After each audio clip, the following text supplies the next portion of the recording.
Македонско-грчката граница се уште е под контрола на безбедносните сили од двете земји.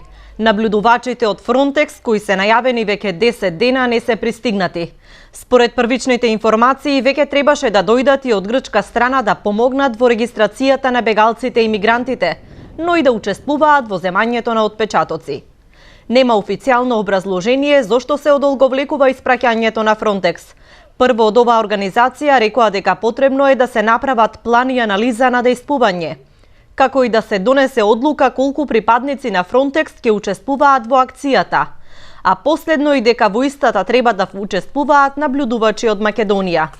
Според извори на канал ВИС, Грција се спротивставува на ваквото барање, во мисијата да учествуваат наблюдувачи од трети земји, мислејќи се на Македонија.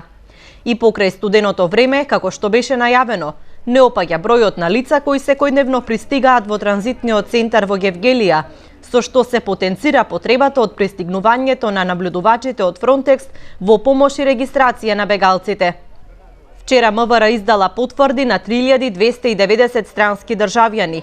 Најбројни и понатаму се државјаните на Сирија, 1451, потоа Авганистан со 962 и Ирак со 878 лица.